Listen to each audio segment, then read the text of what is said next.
CBS News Bay Area Afternoon Edition with Ann Makovic.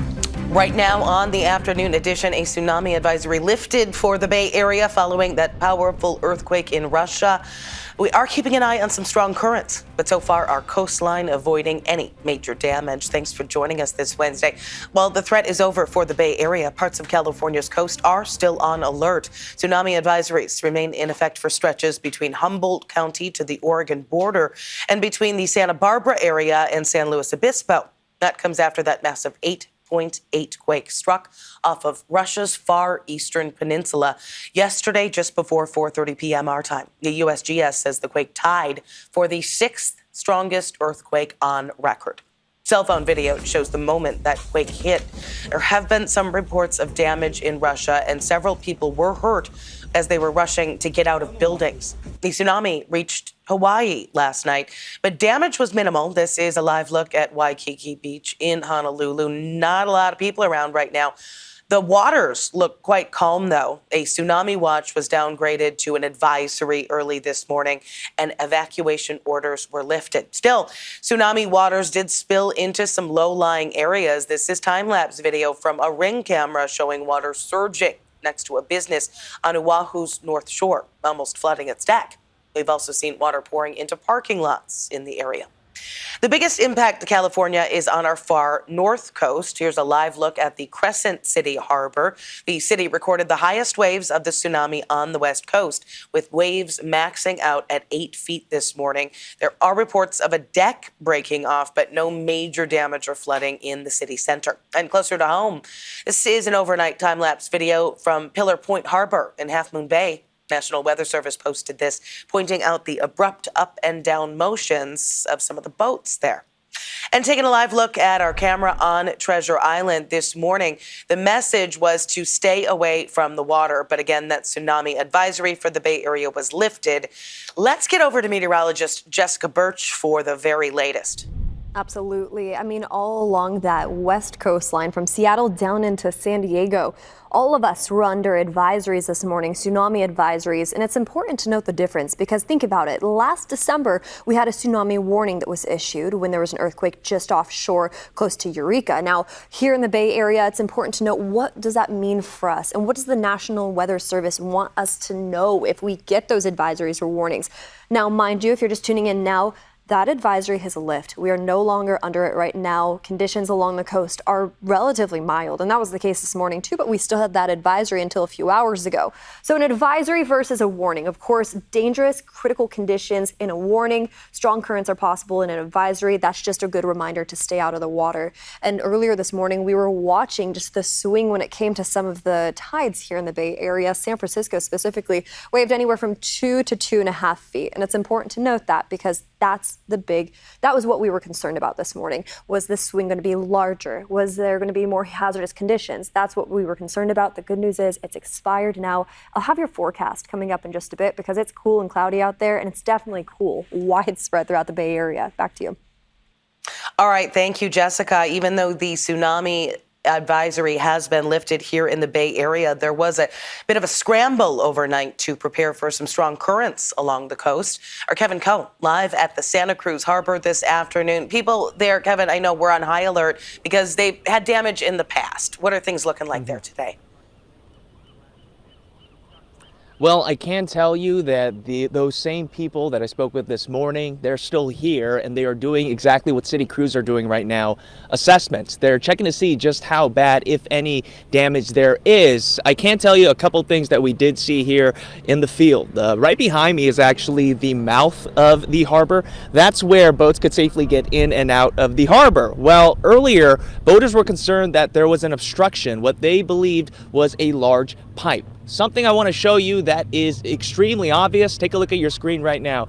Earlier, we were seeing port workers pulling a small boat out at the end of the harbor by the RV park. I also want to show you something else. Here is that same picture, but with a photo from early this morning during the tsunami advisory. It's a bit blurry, but you can see just how much higher water levels were. I want to show you the man who took that picture. He was there early in the morning as he watched strong currents flowing in.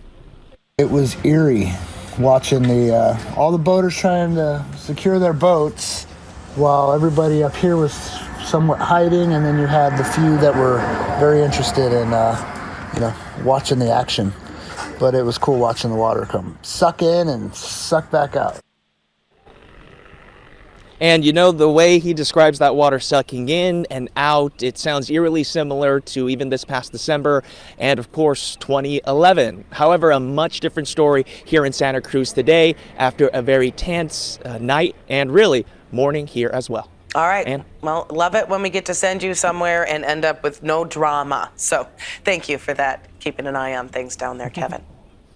We are following some big political news just breaking. Former Vice President Kamala Harris says she will not run for California governor. Had been speculated that the 2024 Democratic presidential candidate was eyeing a run for the top seat in the state. But this morning, she released a statement saying that she will not be pursuing the role. Instead, she's going to be helping other Democrats get elected across the country. In a statement, the former vice president said, "I have given serious thought to asking the people of California for the privilege to serve as their governor. But after deep reflection, I've decided that I will not run for governor in this election." She went on to say, "For now, my leadership and public service will not be in elected office." The Delta pilot accused of child sexual abuse is going to face a judge in Martinez this afternoon. That pilot, Rustam Bhargawar, faces 24 felony charges, including engaging in a sexual act with a child. He's being held on a $15 million bond. Contra Costa County District Attorney's Office saying that they have charged a 45-year-old woman as well in connection with the crime. And in Pleasanton, the man accused of shooting another man over animal abuse allegations was arraigned this morning. Police say 50-year-old Joshua Kaplan shot a 71-year-old man several times at the victim's home on Vineyard Avenue. Officers arrested Kaplan without a struggle and took his gun. The victim, who did grab a shotgun during the confrontation but did not fire, is now in stable condition. The dog involved is safe at a local shelter. Kaplan is facing attempted murder charges. Still ahead here at noon and streaming on CBS News Bay Area, protesters rallied outside of a San Francisco federal court, hoping to protect their legal status in the U.S. And a basketball book for kids, hoping to spread the love of the game to the next generation. That is coming up after the break. Let's take another live look outside before we head to break. A bit foggy in San Francisco as we look downtown. We'll be right back.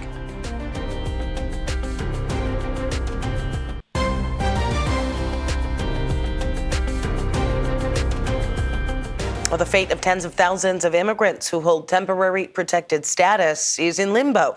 People in San Francisco rallied outside of the federal courthouse yesterday, where a lawsuit to stop the Trump administration from stripping their protections was heard. TPS holders came to the U.S. after their home countries had been declared too dangerous, either from repressive governments or natural disasters. Many have been in the country legally here for decades, building a home, working, creating families. But now there is a deadline set for immigrants who have come from Honduras, Nepal, and Nicaragua to lose their legal status, which some say is a betrayal to the promise the U.S. made long ago.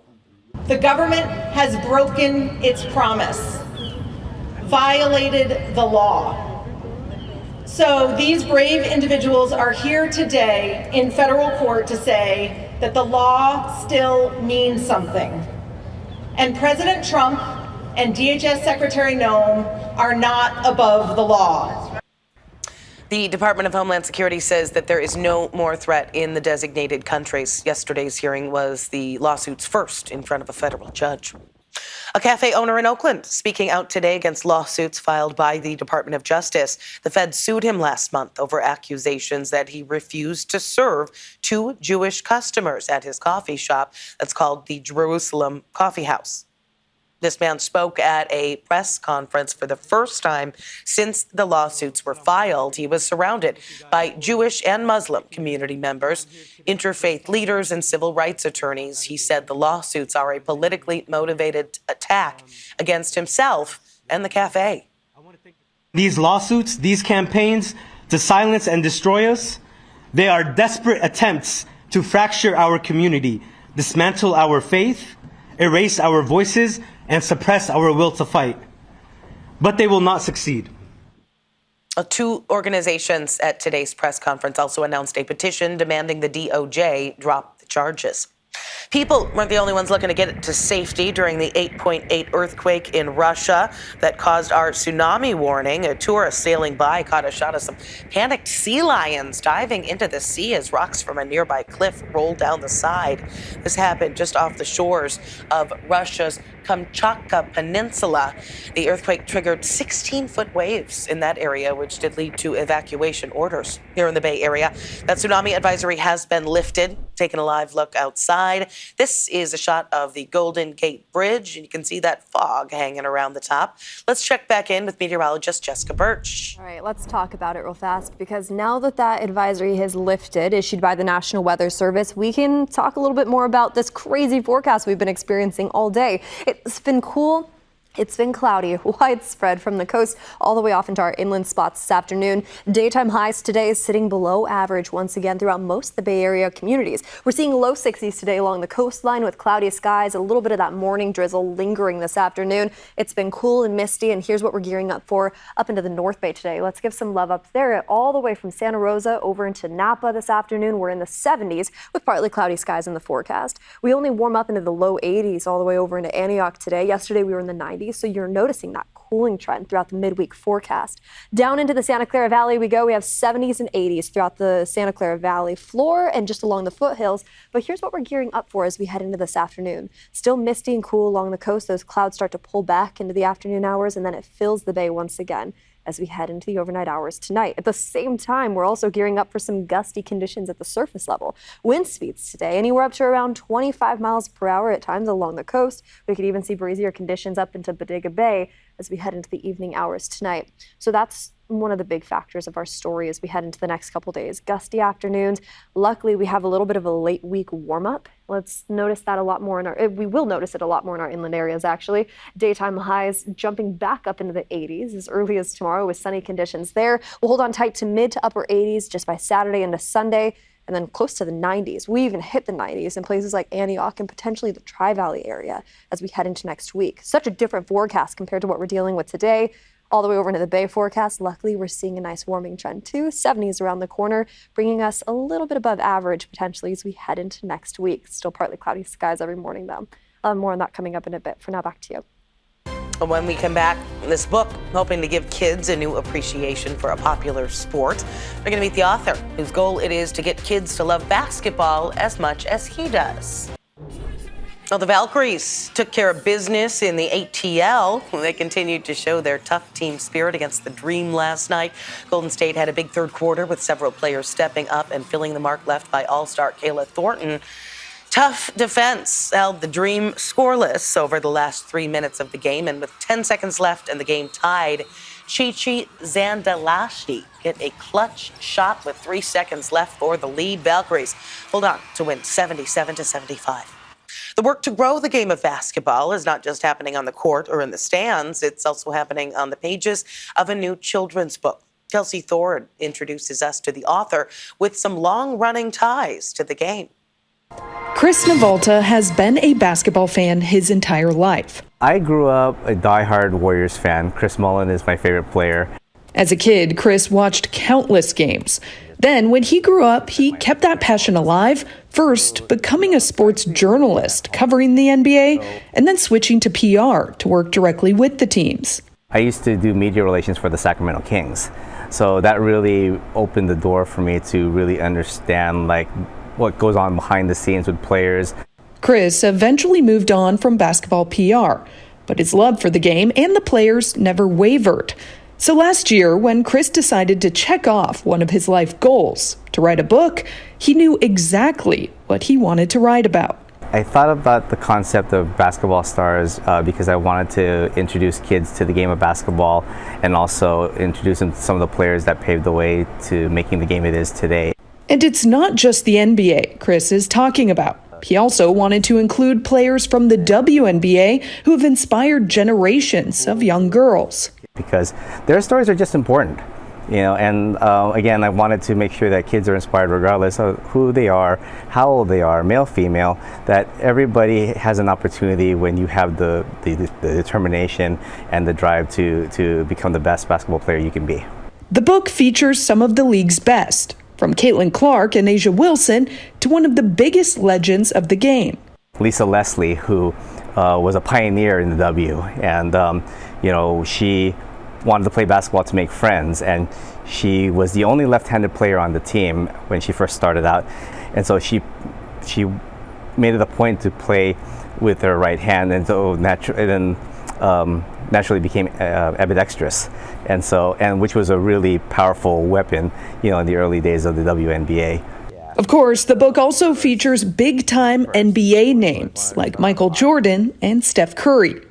Chris says the goal is to get young kids interested in the game and to see that even the best players had to go through adversity to get to where they are. So making sure that they understood that, and also equipping them with ways to perform their moves, kind of a fun way to get them introduced to basketball, and maybe it's something that they'll want to stick to. Up next on the Valkyries road trip, their first visit to our nation's capital for a matchup with the Mystics. Pre-game coverage begins tomorrow at 4 o'clock right here on KPIX. After the break, San Francisco is a city that is certainly known for its heart. And now this new sculpture is celebrating just that. We'll take a look when we return. Well, the Tenderloin getting some love today. The San Francisco General Hospital Foundation and Glide unveiled the first Hearts in San Francisco sculpture in that neighborhood. The foundation selected Glide to receive this sculpture in recognition of the organization's unconditional love for the city. Glide is recognized as a center for social justice. Its mission to create an inclusive and loving community that breaks cycles of poverty. Glide's CEO spoke about why this art is important for the neighborhood. The Tenderloin deserves this heart sculpture. The Tenderloin deserves to be celebrated. It deserves beauty, joy, and pride. It deserves the public art that says, you matter. Hearts in San Francisco is a public art project that raises support for the city's only public hospital. To date, it has raised more than $40 million. That is it for the afternoon edition. Remember, we're streaming 24/7 on the free CBS News app. Our next newscast coming up at 5 o'clock. Have a great afternoon.